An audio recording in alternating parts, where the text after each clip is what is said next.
ఖమ్మం జిల్లా ఈ నెల 15న వైరా రానున్న తెలంగాణ రాష్ట్ర ముఖ్యమంత్రి రేవంత్ రెడ్డి రాక సందర్భంగా ఇక్కడ జరుగుతున్న సభ ఏర్పాట్లను పరిశీలించిన రాష్ట్ర మంత్రి తుమ్మల నాగేశ్వరరావు ఎన్ని అవాంతరాలు ఎదురైనా వాటిని అధిగమించి ముఖ్యమంత్రి పాల్గొనే రైతు రుణమాఫీ మహాసభను విజయవంతం చేయాలని నాయకులు కార్యకర్తలకు పిలుపునిచ్చిన మంత్రి తుమ్మల సాగుకు జీవం రైతుకు ఊతం అనే నినాదంతో ఈ నెల 15వ తేదీన ఖమ్మం జిల్లా వైరాలో తెలంగాణ రాష్ట్ర రైతాంగ పండుగ నిర్వహిస్తున్నామని రాష్ట్ర వ్యవసాయ సహకార శాఖల మంత్రి తుమ్మల నాగేశ్వరరావు వెల్లడించారు. వైరాలో 15న జరిగే రైతు బహిరంగ సదస్సు కేవలం ఉమ్మడి ఖమ్మం జిల్లా రైతాంగానికే పరిమితం కాదని తెలంగాణ రాష్ట్ర రైతాంగ పండుగ అని ఆయన పేర్కొన్నారు.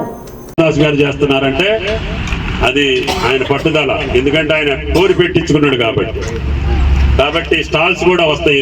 ఈ రాత్రి నుంచి వ్యవసాయ శాఖకు సంబంధించినటువంటి అన్ని రకాల రైతాంగానికి ఉపయోగపడేటటువంటి విత్తనాలకు సంబంధించి నా ప్రయత్నం తప్ప ఏడు యొక్క రాజకీయ విమర్శలు నేను పట్టించుకోదలుచుకోలేదు. నాకు తెలుసు వాళ్ళు ఎందుకు మాట్లాడుతున్నారో, ఎవరు మాట్లాడిస్తున్నారో కూడా నాకు తెలుసు, కానీ నాకు అనవసరం. నాకు గోదావరి నీళ్లు ఖమ్మం జిల్లాకు రావటమే నా జీవిత లక్ష్యం తప్ప ఈ చిల్లర మాటలను పట్టించుకొని ఆడని గురించి నేను మాట్లాడటం నా స్థాయికి తగదు. నా అదృష్టం కొద్దీ మీ ఆశీర్వాదంతో నేను 40 సంవత్సరాలుగా రాజకీయాల్లో ఉన్నా, 4 ప్రభుత్వాల్లో కూడా అధికారంలో ఉన్నప్పుడల్లా ఈ జిల్లాకి ఏం చేస్తే రైతులు బాగుపడతారు, రైతులకు నీళ్లు వస్తాయి.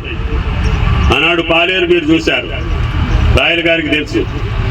మోటాపురం 1, 2, 3, 4 ఎత్తిపోతల పథకాలు ఆనాడు నేనే పూర్తి చేసుకోవాల్సిన అవసరం వచ్చింది.